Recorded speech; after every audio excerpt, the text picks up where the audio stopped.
This is Dr. Mark Schillinger, founder of the Young Men's Ultimate Weekend, a nonprofit organization for young men ages 13 to 20. The Young Men's Ultimate Weekend is a place where young men can really reveal their fears and concerns about growing up and becoming their own man. It helps the young men get ready for the challenges of the young adult world. It develops resilience with them, certainly responsibility and accountability, all the while having a ton of fun. I strongly recommend it. Our next one coming up is June 21st through 23rd here in Northern California. This show is premiered on CNN's show, This is Life with Lisa Ling. And at the end of the show, Lisa Ling, who is the only woman ever to attend this all-male event, loved it and endorsed it on her show. I highly recommend it for your son. I'm also the founder of Challenging Teenage Sons, an organization that is devoted to helping parents and their teen sons have more caring and cooperative relationships. So for 25 plus years, I've been a family mentor, helping parents and their teen son come together so they can all cooperate and move their lives forward in the most healthy and loving way. Today's topic is all about punishments and consequences and why punishments don't work with young people, especially in the era of digital dominance. So one thing I know after mentoring thousands of parents and young men over these years is that some parents are afraid to use consequences because many of their sons are already withdrawing into their bedrooms on their devices. They want to play their video games. They want to be connected through social media to their friends. They just don't want to deal with their parents. And every time their parents approach them to come to dinner or get their homework done, their sons just get more rude, more disrespectful, and withdraw deeper into their own shell. So parents are afraid to use consequences or punishments because they're just afraid that their sons are going to withdraw even further. So let's make a main point here. There's a huge difference between consequences and punishments. A punishment, by definition, is punitive. Usually you're giving a punishment when you're angry, when you're upset, and you'll make shit up like, give me your phone, or I'm taking away your allowance, or I'm removing something from their lives.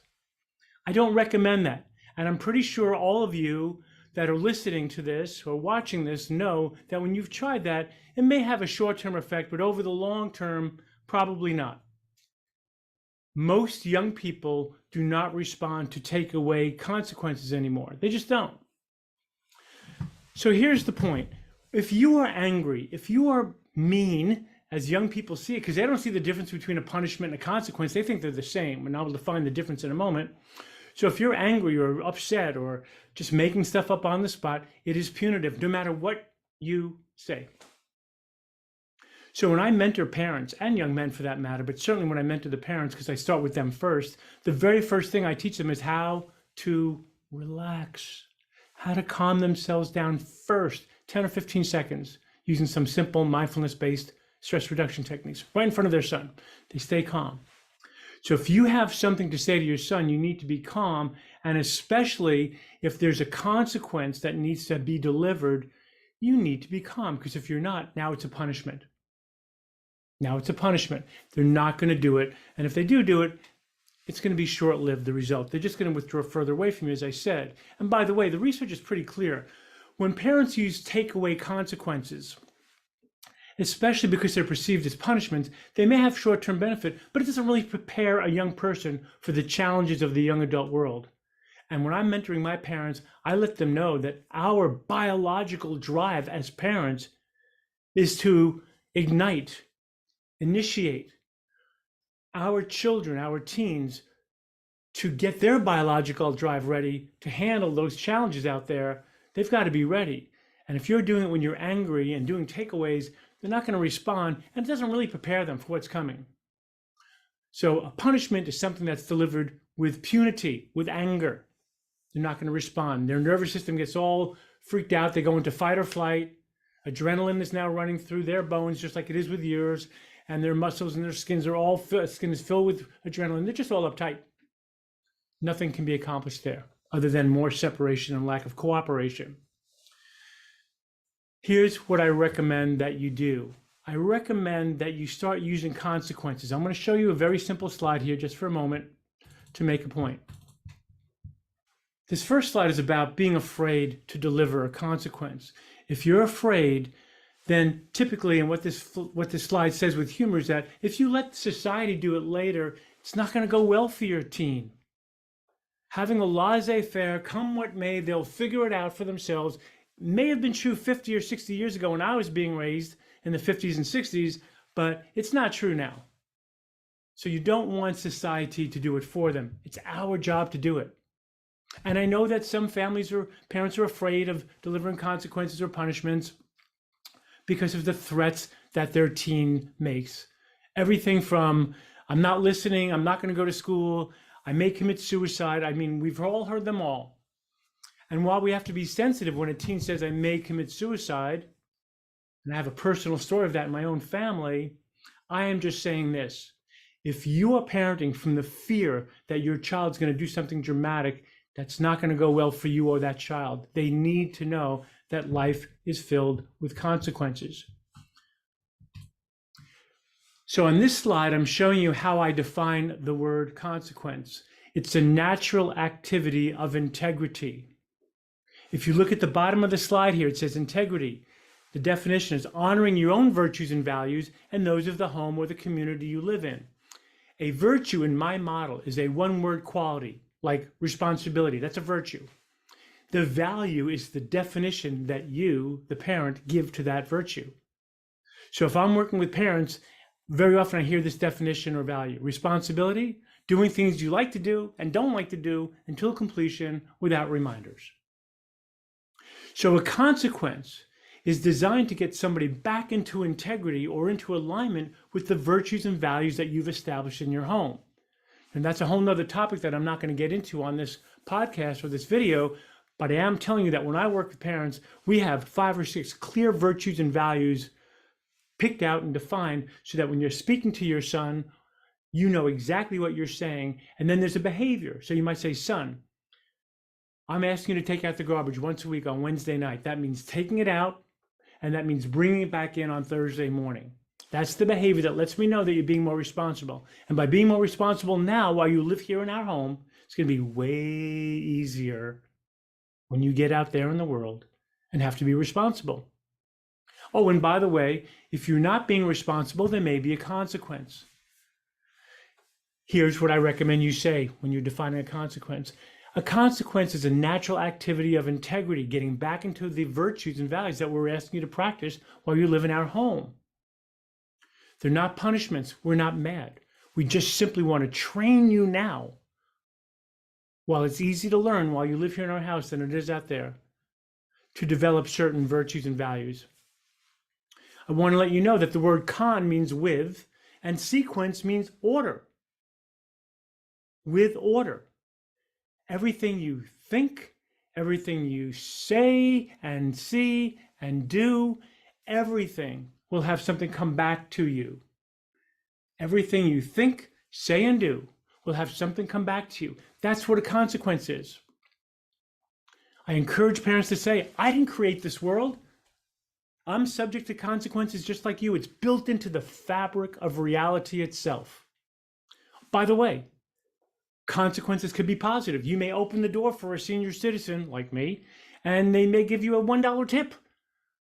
That's a positive consequence. That's a natural sequence of something you did that was helpful to another.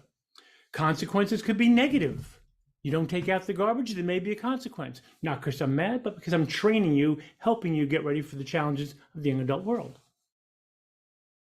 Consequences can be fair. You didn't take out the garbage. It's fair that you get to clean it up. And then we'll all move on. We'll never bring it up again. Just like in real life, you're going to need to clean it up and then move on. And yes, consequences can be unfair. I know that you may not have been talking in class and the teacher thinks you're the one talking and you get the consequence. Welcome to life. It's not fair. You have to clean something up that somebody else did. Welcome. It's going to happen to every human being many, many, many times in this lifetime. That's how I explain it to young men, and that's how I recommend that parents explain it. It's not punitive. We're not angry. We're here to teach you, Consequence means the order of things. Everything you think, say, and do, it's going to have something come back to you. We're all subject to that law of reality. It could be positive or negative, fair or unfair. Here's the thing. When you clean it up in our home, when you do the consequence, you'll gain more respect from us, and you'll be way more successful in the world because you'll just practice being responsible. It's a lot easier to do the things you need to do, whether you like them or not, than to pay the price and have a consequence. This is really, really important that you do that. Now, I'm just going to very briefly go over how we use consequences. In our model, we call it the choice consequence pathway.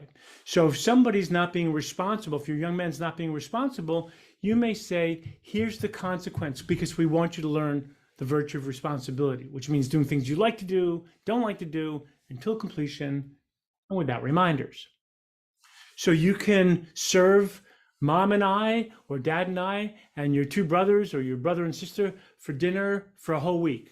You can serve us the meal, you can clear the plates, and you can wash the dishes and put them all away to show us that you are willing to be responsible. You might have another choice, because I usually recommend giving two choices. And you can actually ask your son, what do you think? What do you think would be a good consequence for you to learn the lesson so that we can knock this off and move on? Never bring it up again. In my model, we don't use takeaways. We use what's called positive discipline consequences. And I have a whole list of positive discipline consequences that I give to the families that I work with so that you're ready to go. Oh, this just in. When it's time to give a consequence, don't give one if you don't have one or two to give.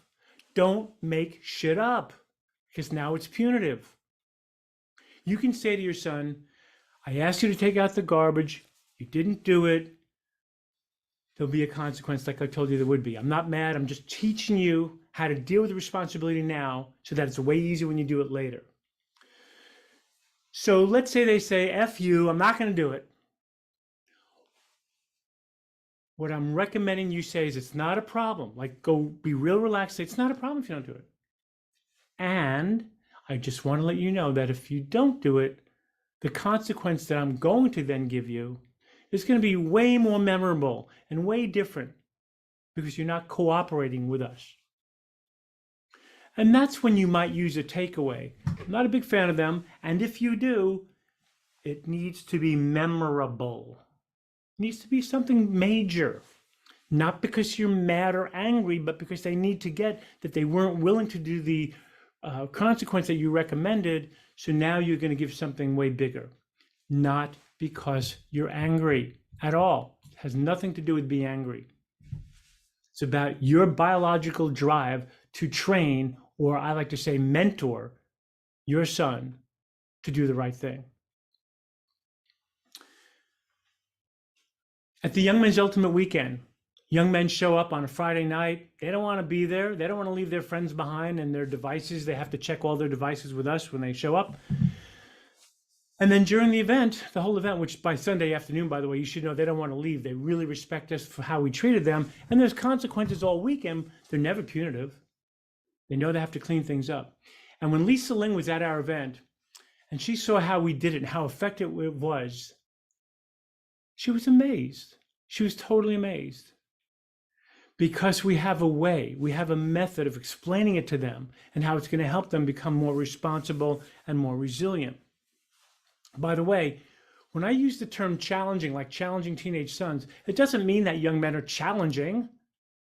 It means that we've forgotten as adults how to challenge them to fulfill their true potential. That's what it means. So to me, a consequence is a challenge to them in a healthy and most positive way. And also, this just in, if you haven't figured out by now, this era of teenagers do not do well with sarcasm. I like to call it being sarcastic. I don't recommend a whole lot of sarcasm with young people these days because they just think that you're being punitive and making fun of them. They don't always get the lesson. Again, if you were brought up 30 years ago, maybe 50 or 60 when I was brought up, sarcasm was a great teaching tool because it got right to the point. There was some fun in it, but you knew you were loved and you knew a point was being made. It's not going to go so well these days. So in ending this podcast video, I want to say this. Your job with a teenager is to try to contain them. You don't have the authority anymore to control them and tell them where to go all the time. You know that. So don't use punishments as a way to control them. It's not going to teach them lessons that they need to know when they get out of the house.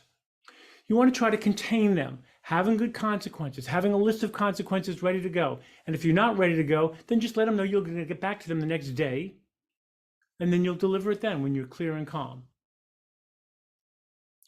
So the game is to contain them. The game is to be calm.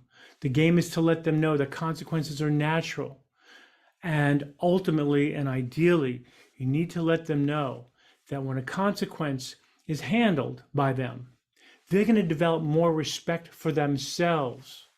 They'll be able to hold themselves in a high regard because they'll have to learn that humans make mistakes, and when they clean them up, they move on. You move on. I like to tell the young men that when I mentor them, when you can get accountable, which means owning what you should have done or not done without excuses, and then you go right back to being responsible and go handle what you got to do, I tell them that you're going to develop a certain fearlessness or resilience in life. Because then you can admit that you woulda, coulda, should have done something, you go do it, you clean it up, you're going to have a certain resilience or fearlessness towards your life itself. And they get that. They hear that. They may not tell you that, but I know they get that. If you want to learn more about my method of using consequences, which I've used successfully for so many years now, then just contact me. The best way to reach me is at info@challengingteenagesons.com. info@challengingteenagesons.com. Let me know that you want to learn more about the system of using consequences with your son, and I'll get back to you and send you some really good information. Thank you so much for listening.